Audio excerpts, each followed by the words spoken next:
இப்ப நடந்ததெல்லாம் நமக்கு நல்லதுதானா அபி? ஆமாம்மா, சில விஷயங்கள் நமக்கு தெளிவாயிடுச்சு. அந்த விதத்துல நம்ம சந்தோஷப்படலாம். அதெல்லாம் இருக்கட்டும்க்கா. அந்த சுஜாதா நம்மள எப்படி எல்லாம் கேள்வி கேட்ட பாத்தியா? அவ என்ன கேட்டா? பழைய விஷயம் எல்லாத்தையும் தோண்டி தோண்டி துருவி கேட்டா. அவ கேட்டதோட நோக்கம் என்னையும் அக்காவையும் நம்ம குடும்பத்தையும் அசிங்கப்படுத்துற மாதிரி இருந்துச்சு. அதான் சவால் விட்டு போனால அந்த ஈடுபட்ட பயமாக கோர்ட்ல பாப்பேன் அப்படி இப்படின்னு அதான் கேட்டிருக்கா. விடு ராஜேந்திரா, சூரியனை பார்த்து நாய் கொலைக்கிற மாதிரி நினைச்சுக்க வேண்டியது. கோர்ட்ல கார்த்திக் பைத்தியக்காரன் ப்ரூவ் ஆயிடுச்சுல, அதுக்கு அவங்க தான் அசிங்கப்படணும். நமக்கு என்ன அசிங்கம்? ஆனந்தி, நீ தெம்பாரு. நான் தெம்பாதான்க்கா இருக்கேன். இருந்தாலும் அவனை நினைச்சா எனக்கு ஒரே எரிச்சலா வருது தெரியுமா? அபி, நமக்கு ஒண்ணும் பிரச்சனை வராதுல்ல? இல்லம்மா, கோர்ட்டே அவனை ஒரு மனநிலை பாதிக்கப்பட்டவன்னு சொல்லி ஹாஸ்பிட்டல் அட்மிட் பண்ண சொல்லிட்டாங்க. இனிமே அவனால நமக்கு எந்த தொந்தரவும் கிடையாது.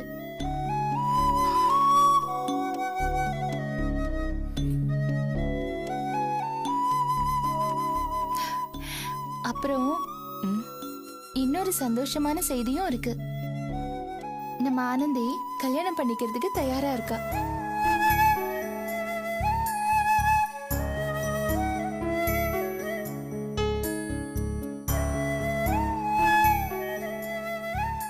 என்ன சொல்ற அபி?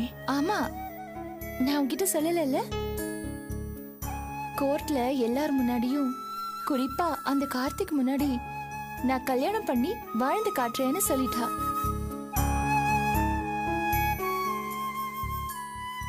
அதை கேட்டுதான் கார்த்திக் ஒரேடியா கிறுக்க மாதிரி பிஹேவ் பண்ண ஆரம்பிச்சிட்டான். என்ன ஆனந்தி, சிங்கப்பூர் போகணும், வேலை பார்க்கணும்னு எல்லாம் சொன்னேன். அம்மா, நான் உன்கிட்ட நிஜத்தை சொல்லணும்னா, அந்த கார்த்திக் தொல்லையில இருந்து தப்பிக்கணுங்கிறதுக்காகத்தான் நான் சிங்கப்பூர் போறேன்னு சொன்னேன். ஆனா உங்களெல்லாம் விட்டுட்டு என்னால போக முடியாதுமா. ரொம்ப கஷ்டமா இருக்கு.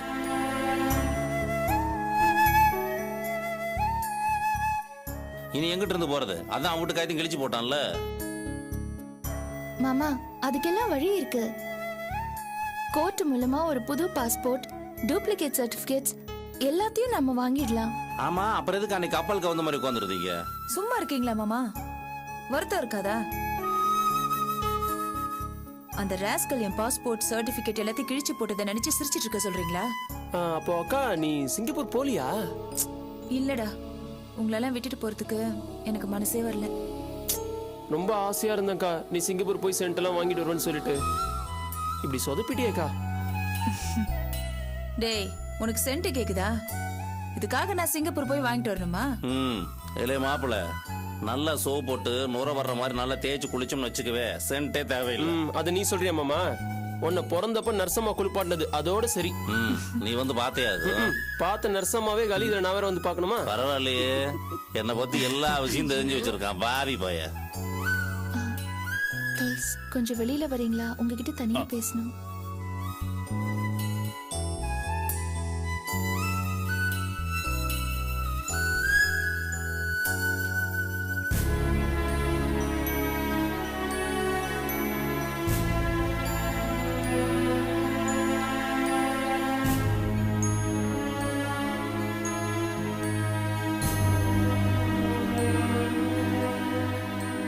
நீங்க என்ன நினைக்கிறீங்க? எதை பத்தி? ஆனந்தி கோர்ட்ல உங்களை கல்யாணம் பண்ணிக்கிறேன்னு சொல்லிட்டால, அத பத்தி நீங்க என்ன நினைக்கிறீங்க? இதுல யோசிக்கிறதுக்கு என்ன இருக்கு அபி? என்ன சொல்றீங்க? இதோ பாருங்க அபி, என்னை பத்தி உங்களுக்கு நல்லா தெரியும். நீங்க சொல்லி நான் ஏதாவது மறுத்திருக்கேனா? அன்னைக்கே நான் சொன்னதுதான், ஆனந்தியை நான் கல்யாணம் பண்ணிக்கிறேன். துல்ஸ், உங்களை பத்தி எனக்கு நல்லா தெரியும், அதுவும் ஒரு நண்பருங்கிற முறையில. ஆனா உங்களுக்குன்னு சில விருப்பங்கள், ஆசைகள்லாம் இருக்கும் இல்லையா? இதை ஏன் நான் கேக்குறேன்னா, ஆனந்தியை நீங்க கல்யாணம் செஞ்சுக்க சம்மதிச்சதுக்கு அப்புறம் பல விஷயங்கள் நடந்திருக்கு. இவ்வளவும் நடந்ததுக்கு அப்புறமும் நீங்க அதே மனநிலையில இருக்கீங்களான்னு நான் தெரிஞ்சுக்கணும். நான் சொல்றதுனால மட்டும் உங்க வாழ்க்கையை நீங்க தீர்மானிக்க முடியாது இல்லையா? சொல்லுங்க, கல்யாணத்துக்கு உங்க நிலை என்ன? இதோ பாருங்க அபி, நீங்க சொல்றது உண்மைதான். நண்பரைத்தான் என்ன தெரியும்னு சொன்னீங்க. எஸ், தனிப்பட்ட என்னோட பழைய வாழ்க்கை, அது பத்தின நிகழ்வுகள், விஷயங்கள் இதெல்லாம் உங்களுக்கு தெரியாதது உண்மைதான். ஏன் அது யாருக்குமே தெரியாது. அபி, என்னோட பழைய வாழ்க்கை இருண்ட காலமா தான் எனக்கு தெரியுது. என் வாழ்க்கையின் இன்னொரு பகுதி அங்க வந்த பிறகு அது ஒரு இருண்ட வாழ்க்கையா தான் எனக்கு தெரியுது. ஏன்னா என்னோட தனிப்பட்ட விஷயங்கள், விருப்பங்கள் எல்லாமே, என்னோட ஆசைகள் உட்பட என்னை ஏமாத்திருக்கு. நான் சந்தோஷமா இருக்கிறது இந்த வட்டத்துக்குள்ள வந்த பிறகுதான். அபி, எனக்கு இந்த வாழ்க்கை பிடிச்சிருக்கு. உங்களுடைய அன்பு, சுத்தி இருக்கவங்களுடைய பாசம், எல்லாரும் பாராட்டுற நட்பு எல்லாமே. இந்த சந்தோஷத்தை நான் இழக்க விரும்பல. நீங்க எது சொன்னாலும் அது சரியா தான் இருக்கும்னு என் மனசுக்கு படுது. இதுல எனக்கு எந்த சந்தேகமும் இல்ல, இனிமே வரப்போறதும் இல்ல. சோ உங்க விருப்பம் தான் என்னுடைய விருப்பம், அதுல எந்த மாற்றமும் இல்ல. ஆமாங்க அபி, என்னோட தனிப்பட்ட கருத்து இதுதான். அப்போ ஆனந்தியை கல்யாணம் பண்ணிக்கிறதுல உங்களுக்கு எந்த மனத்தடையும் இல்ல இல்லையா?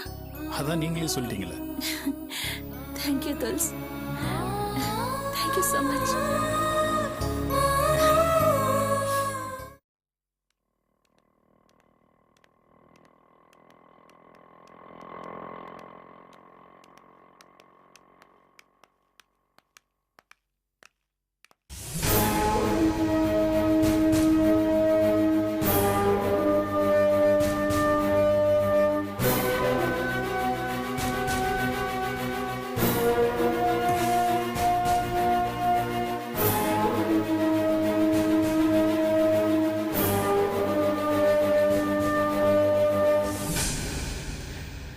ஹலோ, எப்படி இருக்கீங்க?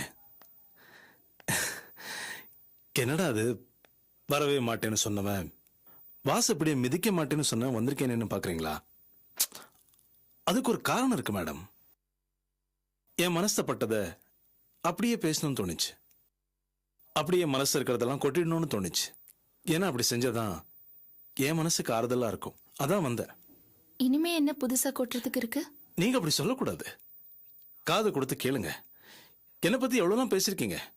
நான் ஒரு சுயநலவாதி, பணத்தாசை பிடிச்சவன். பாஸ்கர் அப்படின்னா பணத்தாசை பிடிச்சவன் மட்டுமே சொல்லிருக்கீங்க. நீங்களா அப்படி இல்ல. தனி பிறவி, அதிசய பிறவி. பணத்தை கையால தொட்டது கூட இல்ல. காசுன்னா கண்ணை மூடிப்பீங்க இல்ல? அதை விடுங்க. நான் இப்போ குறிப்பா வந்ததுக்கு காரணம், நாளைக்கு எனக்கு கல்யாணம். ஒரு புது வாழ்க்கை ஆரம்பிக்க போறேன். கேட்க கசப்பா இருந்தாலும் தகவல் சொல்லிட்டு போக வேண்டியது என்னோட கடமை. அழகான அருமையான ரஞ்சினியை நான் கல்யாணம் பண்ணிக்க போறேன். Yes, miss Ranjini is going to be Mrs Ranjini Bhaskar. இது புது அத்தியாயம். மேடம், பழைய அத்தியாயத்துல நான் உங்ககிட்ட என் மனசை கொடுத்தேன். ஆனா நீங்க என்ன பண்ணீங்க? இவன் பணத்தாசை பிடிச்சவன்னு சொல்லிட்டு ஒதுக்கிட்டீங்க. அதே பணத்தை உங்க பிறந்த வீட்டுல போய் கொடுத்தீங்க. உங்க வாழ்க்கையோட பெரும் பகுதியும் பிறந்த வீட்டு பிறவிகளுக்கே கொடுத்தீங்க. கட்டினவன் எனக்கு மதிப்பு, மரியாதை இதெல்லாம் கொஞ்சம் கூட கொடுக்கல. ஏங்கிறது எனக்கு இப்ப புரியுது. ஏன்னா புருஷங்கிறவன் உங்களை பொறுத்த வரைக்கும் மூணாவது மனுஷன். யாருக்கு முக்கியத்துவம் கொடுக்கணுமோ அவனுக்கு முக்கியத்துவம் கொடுக்கல. நான் உங்களை தப்பு சொல்ல மாட்டேன் மேடம். ஏன்னா நீங்க ஒரு தனி பிறவி. உங்களை தப்பு சொல்வேனா? உங்களுக்கு ஒரு விஷயம் முக்கியம்னு படலைன்னா தப்பு உங்க மேல இல்ல, அந்த விஷயத்து மேலதான் இருக்குன்னு தெளிவா நம்புறவங்க நீங்க. உங்க லாஜிக் பிரகாரம் பார்த்தா நான் தான் எப்பவும் தப்பு பண்ணிருக்கேன். உங்களுக்கு முக்கியமானவங்க உங்க தங்கச்சிங்க. ஆனந்தியோட கல்யாணத்துல நான் தூக்கி எறிஞ்சிங்க. நான் கொடுத்த பணத்தை திருப்பி கேட்டா உங்க அம்மா வீட்டுல கோச்சிட்டு போய் உட்காந்துட்டீங்க. அப்புறம் உங்க அருமை தங்கச்சி ஆர்த்தி, அவளை தலையில தூக்கி வச்சு ஆடுனீங்க. பெரிய கலெக்டர் ஆவா, படிப்புல பொழந்துருவான்னு. அவ என்னடானா பெரிய ஆட்டம் காட்டிட்டு போயிட்டா. என்னை விட அவளுக்கு அதிகமா முக்கியத்துவம் கொடுத்தீங்களே. உங்க தங்கச்சி இதை புரிஞ்சுக்கிட்டாங்களா? இல்லையே. எல்லாரையும் தூக்கி போட்டு ஓடியில போயிட்டா. நீங்க அவளுக்கு கொடுத்த முக்கியத்துவத்துக்கு அவ என்ன செஞ்சிருக்கணும்? அக்கா தான் எல்லாம் அப்படின்னு தலையில தூக்கி வச்சு ஆடி இருக்கணும். அப்படி செய்யலையே மேடம். இப்போது புரியுதா உங்க ஜட்ஜ்மெண்ட் எவ்வளவு தப்பானதுன்னு? இப்ப கூட ஒரு விஷயம் கேள்விப்பட்டேன். நீங்க கோர்ட்டுக்கு போயிட்டு வந்தீங்கன்னு. என்ன செய்யறது, எல்லாம் தெரிஞ்சுக்க வேண்டியதா இருக்கு. ஏன்னா கொஞ்ச நாள் நான் உங்க புருஷனா இருந்துட்டேன். பைத்தியக்காரன் அந்த கார்த்திக் போயும் போயும் உங்க தங்கச்சிக்காக இப்படி உருகுறான். ஐம் சாரி, உங்க தங்கச்சி பத்தி சொன்னீங்கிறதுக்காக என்ன தப்பா நினைச்சுக்காதீங்க. உங்க தங்கச்சி ஆனந்தி ஒரு பொம்பளை ரவுடிங்கிறது எல்லாருக்குமே தெரியும். அவளுக்காக போய் இவன். மேடம், ஒரு விஷயம் கவனிச்சிங்களா? உங்க வீடு சம்பந்தப்பட்ட வரைக்கும் எந்த ஆம்பளைங்களுக்கும் நிம்மதி இல்லை, எல்லாருக்குமே டார்ச்சர். உங்க அப்பா என்ன காரணம் தெரியல ஆரம்பத்திலே வீட்டை விட்டு ஓட்டாரு. அதுக்கப்புறம் நான் படாத பாடுபட்டு இப்பதான் தெளிவா இருக்கேன். எங்க அம்மா என்ன காப்பாத்திட்டாங்க. அதுக்கப்புறம் இந்த இமோஷனல் இடியட் கார்த்திக், சொல்ல மறந்துட்டேன், அந்த ஆட்டோக்காரன், அவனை நீங்க வீட்டுல சேர்க்க மாட்டீங்க. அவன் என்னடானா உங்க தங்கச்சியை கல்யாணம் பண்ணி நொந்து போயிருக்கான். எப்பேற்பட்ட ஒரு குடும்பங்க, என்ன ஒரு பாரம்பரியம். Hats off to you and your family. இத பாருங்க, நான் இன்னும் முடிக்கல. ஒரு பொம்பளை ஒரு ஆம்பளைய சரியா வழி நடத்தணும். குத்தம் சொல்லி குறை சொல்லி ஆம்பளைய காலி பண்ண கூடாது. வார்த்தைக்கு வார்த்தை சொல்வீங்களே, நான் பேராசை பிடிச்சவன், பணத்தாசை பிடிச்சவன். நீங்க என்ன இந்த கம்பெனி எதுக்காக ஆரம்பிச்சிருக்கீங்க? பணத்துக்காக தானே. ஏழை மக்களுக்கு என்ன இலவச வீடா கட்டி கொடுக்குறீங்க? உங்க கம்பெனியில இன்னொரு காமெடி மேடம், விஸ்வநாதன் அனாவசியமா உங்களுக்கு இடம் கொடுத்தான், அதனால அவன் அழிஞ்சான். ஆனா ஆதி அவன் அப்படி இல்ல, உங்களை வைக்க வேண்டிய இடத்துல வச்சிருக்கான். உங்களுக்கு தான் ஈகோ உச்சத்துல இருந்துச்சு, அதான் கிளம்பி வந்துட்டீங்க. ஆதி எதிர்த்து ஜெயிச்சு நிக்க முடியுமா? மேடம், கேள்விப்பட்டேன் நுங்கம்பாக்கத்துல ஒரு சைட்ல கன்ஸ்ட்ரக்ஷன் ஆரம்பிக்க ஆசைப்பட்டீங்கன்னு கேள்விப்பட்டேன். கையில 5 காசு இல்லாம. இதுக்கு பேர் என்ன? ஆசை, பேராசை. நானும் ஆரம்பிக்கலாம். அலமேலு பில்டர்ஸ்னு சார மாதிரி 4 பேரை சேர்த்துக்கிட்டு ஒரு கம்பெனி. Bad company. தப்பானவங்க தான் உங்க கூட சேர்ந்திருக்காங்க மேடம். ஒரு விஷயம் கேள்விப்பட்டேன், கேட்க மறந்துட்டேன். உங்க சித்தப்பா மேட்டர் கேள்விப்பட்டேன். எல்லாமே காலியாம கேள்விப்பட்டேன். அங்கேயும் நீங்க தான் தலைமையா, எல்லா கடனுக்கும் நீங்க தான் பொறுப்பா சொன்னாங்க, கேள்விப்பட்டேன். ரொம்ப பெரிய ஆளு மேடம் நீங்க. அடிக்கடி சொல்லுவீங்களே கடவுள் கடவுள்னு. அந்த கடவுள் ஏன் உங்களை படிப்படியா இறக்கி என்ன படிப்படியா ஏத்திருக்கா யோசிச்சு பாத்தீங்களா? ஆஹா, மறந்துட்டேன். சார் பத்தி சொல்லனா இப்படி. சாரோட பேக்ரவுண்ட்ல எக்கச்சக்கமான குழப்பங்கள் இருக்கு இல்ல சார்? பாஸ்கர் சார், தெரியாம தான் கேக்குறேன். இது யாரு? இவங்க கூட இருக்கிற குழந்தை யாருது? இவங்க புருஷன் எங்க காலி பண்ணிட்டீங்களா? ஹலோ சார், இருங்க சார், ஏன் கோபப்படுறீங்க? நான் பேச வந்திருக்கிற 4 விஷயத்துல ஒரு விஷயம் உங்க விஷயம். இன்னொருத்தி எங்க உஷான்னு ஒருத்தி இருப்பல, அவங்க அவன் அம்மா யாரு அப்பா யாரு எந்த விவரமும் தெரியாது. ஆனா ஏதாவது பேசினா சொருன்னு கோவம் வரும், கையை தூக்குவாங்களாம், திமிரு பிடிச்சவங்க. ஆனா நீங்க அப்படி இல்ல சார். You are great. எப்படி ஊமையா இருந்து புருஷன் பொண்டாட்டிய ஸ்கெட்ச் போட்டு பிரிச்சிங்க. புருஷன் பொண்டாட்டி சந்தோஷமா இருந்தா உங்களுக்கு தாங்காது. பிரிக்கிறது நீங்க தொழில வச்சிருக்கீங்க, சட்டையை பிடிக்கிறீங்க. சார், டென்ஷன் ஆகாதீங்க.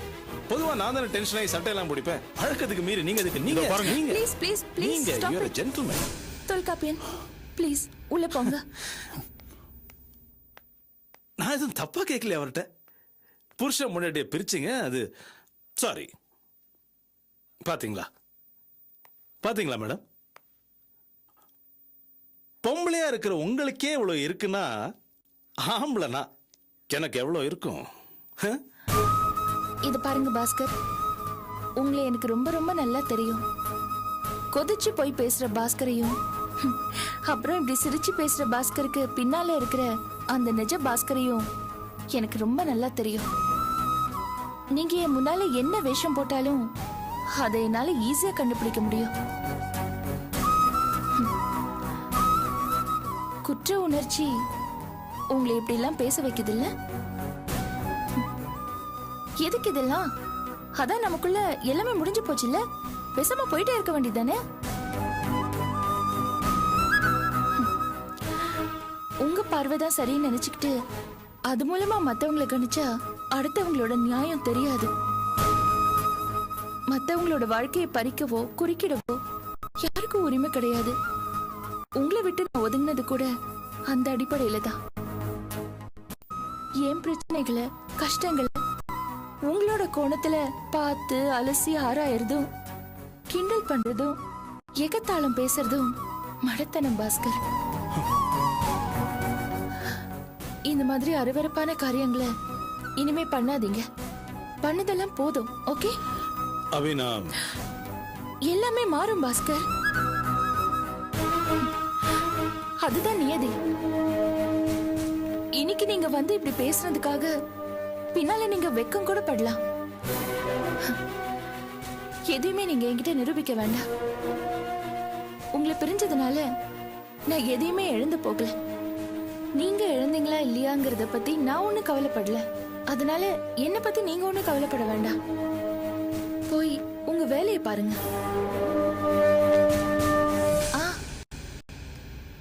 அப்புறம் கல்யாணம் பண்ணிக்க போறீங்க.